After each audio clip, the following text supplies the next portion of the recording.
गहरा दुख जब हृदय को घेर लेता है तब हम किसी भी प्रकार का कार्य नहीं कर पाते। हमारा सारा जीवन जैसे रुक सा जाता है। इसी को कहते हैं शोक। प्रिय व्यक्ति की मृत्यु पर या प्रिय वस्तु के छूट जाने पर हम सब ने कभी ना कभी शोक का अनुभव अवश्य किया है। क्या शोक अनुचित है? क्या किसी की मृत्यु पर या किसी वस्तु के छूट जाने पर हमें शोक नहीं करना चाहिए? यदि हमें किसी की मृत्यु का शोक नहीं, किसी वस्तु के छूट जाने का शोक नहीं, तो इसका अर्थ क्या ऐसा नहीं होता कि हमने उस व्यक्ति या वस्तु का मूल्य ही नहीं जाना, उससे प्रेम ही नहीं किया? अवश्य, जहां प्रेम होता है वहां शोक तो होगा ही। फिर भी सदा हमें शोक ना करने की सलाह क्यों दी जाती है? ऐसी सलाह देने वाला क्या हमारी भावनाओं का अपमान नहीं करता?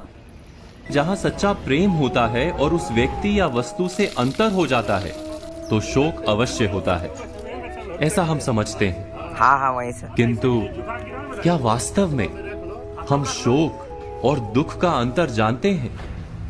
गहराई से विचार करेंगे तो हम समझ पाएंगे कि दुख गहरा होकर शोक नहीं बन जाता।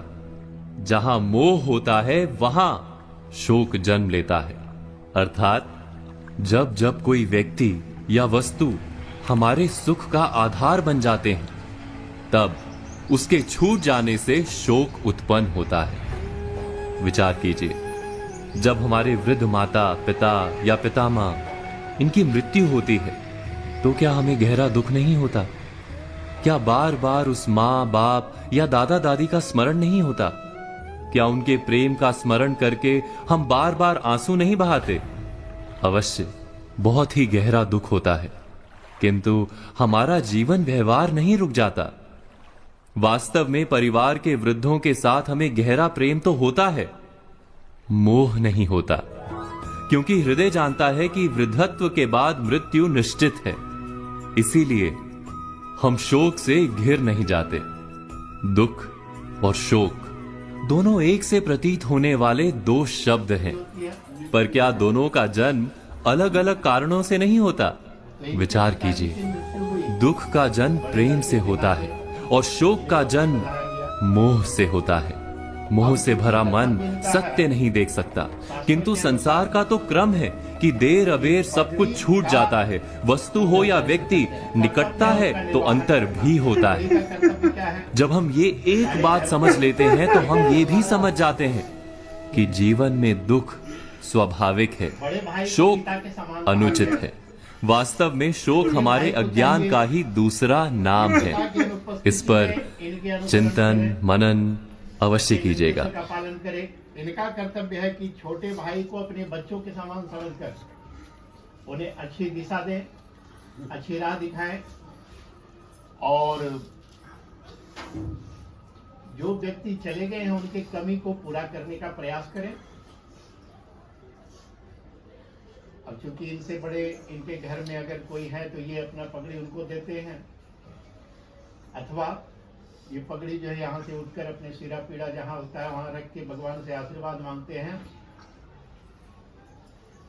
कि जो व्यक्ति चले गए उन्हें मोक्ष की प्राप्ति हो, स्वर्ग की प्राप्ति हो, और फिर अपने से बड़ों को प्रणाम कर आशीर्वाद लेंगे। आवाहनम न जानामि तवार्जनम पूजाम चैव न जानामि जयतां परमेश्वर गच्छ गच्छ परम स्थानं तम धामं परिविशालं सागमनाय च। जैसे इनसे तो बड़ा जब घर में है ही नहीं, सबसे बड़े यही है। अब इसकी गार्जियन के रूप से, मालिक के रूप से किसी को अपना जैसे चाचा उचा के प्रधान कर सकते हैं, ये एकदम बिल्कुल कर सकते हैं। वो बात हम एकदम बिल्कुल कर सकते हैं। अभी सबसे गार्जियन में सबसे तो यही है। हम तो दोनों चीज बात हम भी बता रहे हैं आपको। अभी तो गार्जियन के अथी में तो यही है सबसे बड़ा। नहीं पर भी सौंपा जाए, आइए अपना बहुत जो वक्तव्य होवे, जो सुझाव होवे, अपना समझ के अपने सब भाई को आप इसका अथी दीजिए, सहमत दीजिए कि बढ़िया से चलाइए, बढ़िया से रहिए। इसको हाथ में ले लीजिए। माई बाप का भी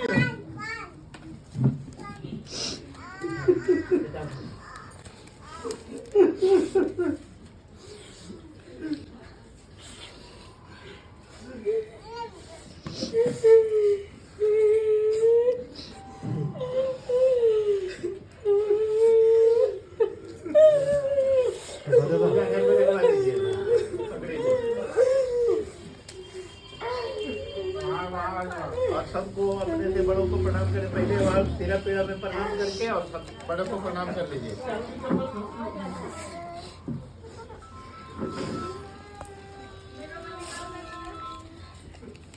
कितना बढ़िया से काम के लिए कह लो कि अपना आराम से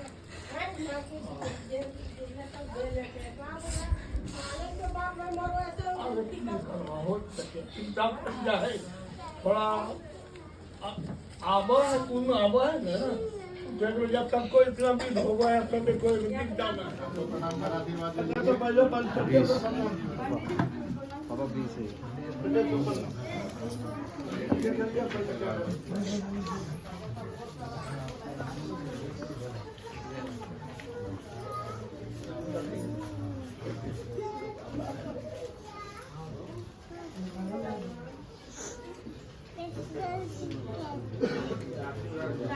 क्या आप खुश रहो बाबू निकल सुबह बढ़िया करें भगवान करें पूरा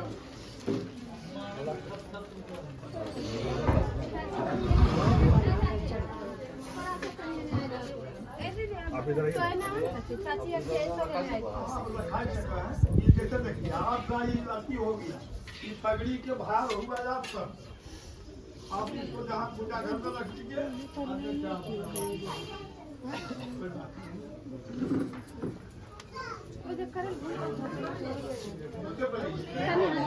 प्रणाम कर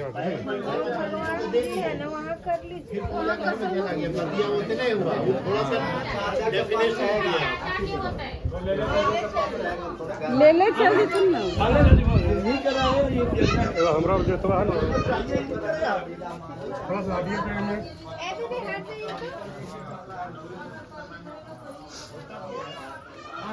देखते उधर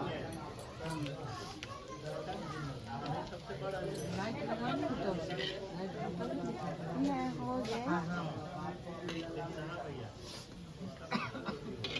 ठीक से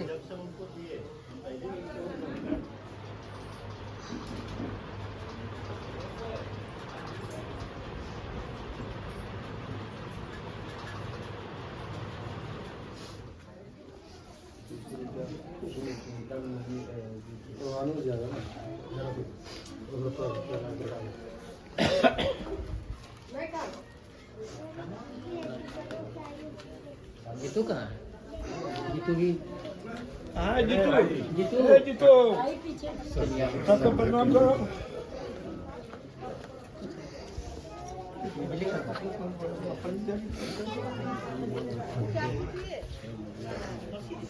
क्या